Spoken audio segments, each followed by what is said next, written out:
Vokiečiai turi Nürburgringą, mes turime Nemunringą. Būtent ne veltui sakoma, kad ne vieną dešimtį skaičiuojantis ąžuolas ir jo įkalnė pasako, kas yra kas. Į vasarą šuliuojame su Uphill Drift. Pažiūrim, kas čia gero.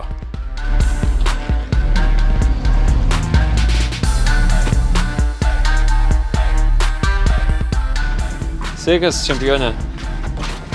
Kas gero?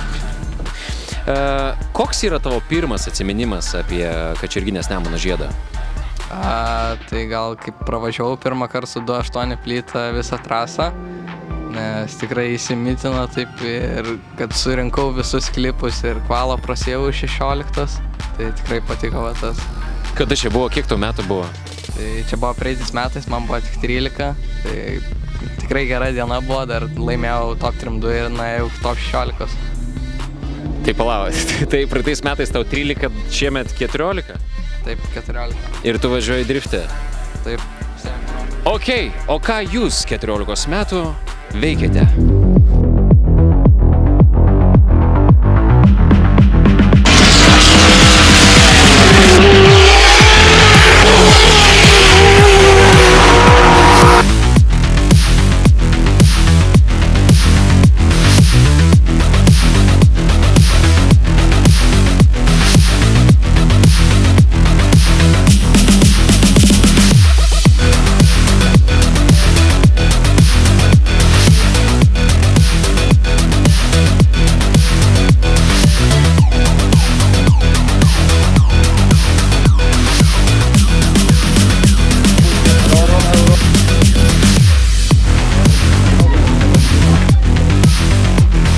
O dabar, kiek matau, parvažiuoja žmogus, kuris sodina mirusius žmonės.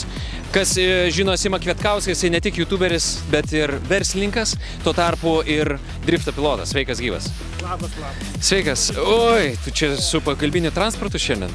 Jo, su pagalbiniu. O tai kam tau jisai reikalingas čia? Blema, labai daug vaikščioti iki ąžuolo, jeigu pasižiūrėt kažką, tai vat ir mano kolektyvui smagiau nei reiktų vaikščioti ar pėstute, nu tai yra transportas, netoli gyvenam, tai ir atvažiuojam, kas čia. Visi kažkaip anksčiau būdavo pėstute, koks geras 5 metų paspirtukai. Aš pirmą kartą matau žmogų su keturračiu pilnai atvažiavus čia pasivaikščiot renginio teritorijoje. Aš tavęs noriu paklausti, dažnas klausimas šiandieną nuskambės iš manęs daugeliu pilotų. Koks yra pirmas atsiminimas apie Kačerginės Nemuno žiedą? Nebūtinai iš varžybų, galbūt iš vaikystės. Ką tau reiškia Nemunringas? Nemunringas. Kažkada senai su dviračiu dar vaikas atmynęs buvau pasižiūrėti, kaip mašinos važiavo. Bet tik vieną kartą ir tai nelegaliai ten per tas svoras įlindom. O šiaip tai man Kačerginės Nemuno žiedas labiau šėrykla, tai yra namai. Namai? Nuo čia pradėta viskas.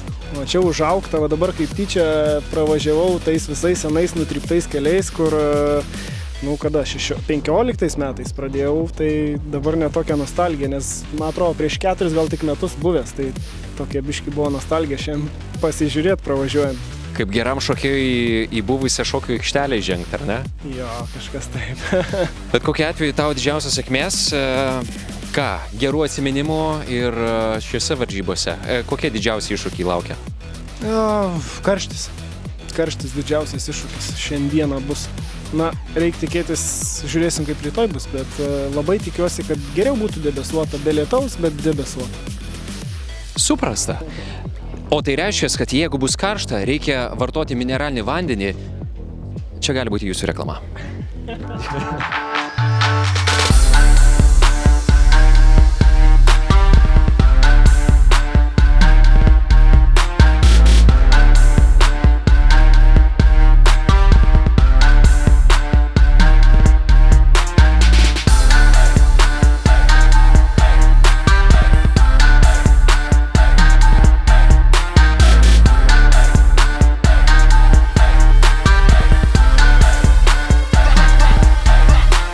Kęstutis Petronis, sveikas gyvas. Sveiki gyvi. Kęstutis, šitą mašiną mes galim pamatyti autogidę. Ir riebę kainą iššoviai. Čia tokia perikūpinė kaina? Ar čia jau tiek jau stovi? Kaina ir yra tokia. Šiaip net iš tikrųjų, net ir pigiau jau gaunasi. Tai stovi tikrai arti 100. bet, kaip sakant, geram žmogui galima kelis tūkstančius ir nuleisti. Jo, kas sudaro tokią žvėrišką, galima sakyti, kainą, nes vis dėlto rimtas agregatas?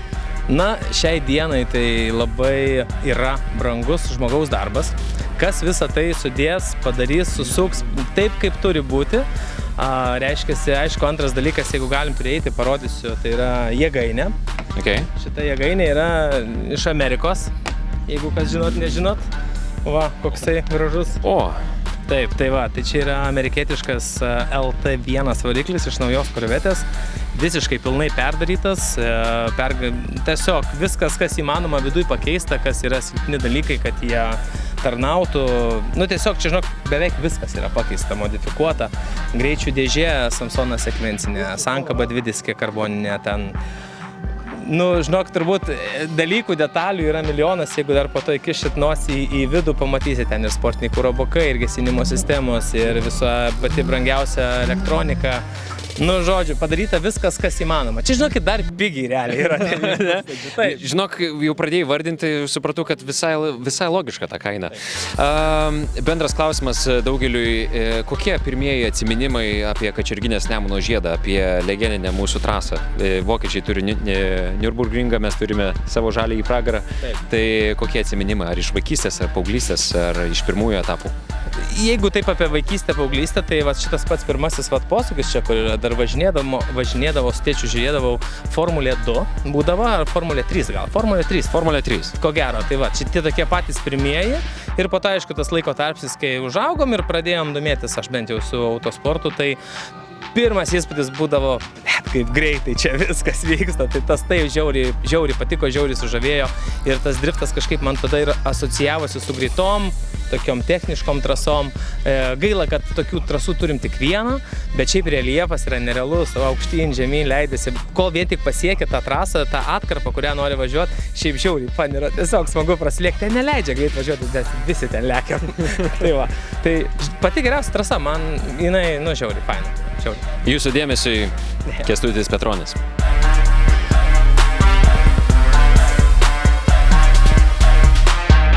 Žalės siera mėlyni kalpokai, sportinis sėdynės, soninė taip.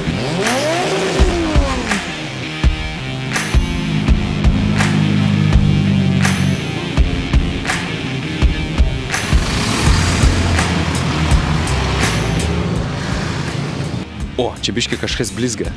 Sveikas gyvas. Po kiek ratukai? Kokie ratukai? Nu, kad vežtų gerai. Vežtų, jeigu su gera nuolaida galima kokius 500 padaryti už komplektuką. Gerai, supakuokit gerai šitą. Beje, aktyviai pardavinėjate, ne? Taip, aktyviai. Bandėt į autogidą dėt? Dedam, bandam ir dedam. O, iškart respektas, iškart ir nuolaida iš mano pusės tada. Gerai. Sutarėm? Taip. Labai gerai. Bet davai tada šitą. O čia, kokie čia tokie ratukai?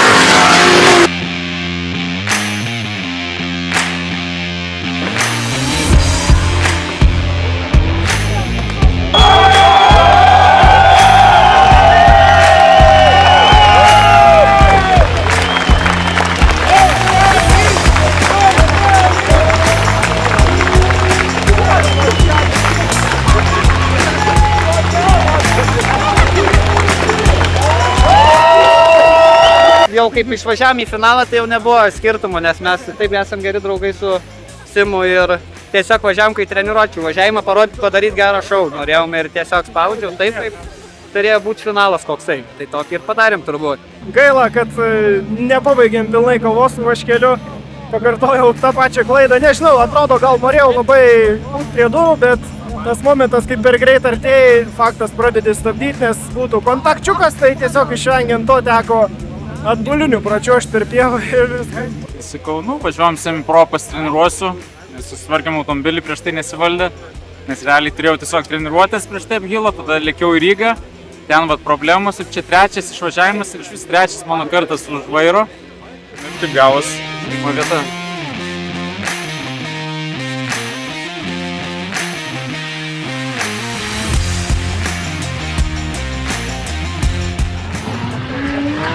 Autogidas apsilankė greičiausiojo drifto trasoje. Aš, Andrius Janušauskas, sakau jums iki kito pasimatymo. O jeigu sugalvosite parduoti savo ratus, keliaukite į autogidas.lt.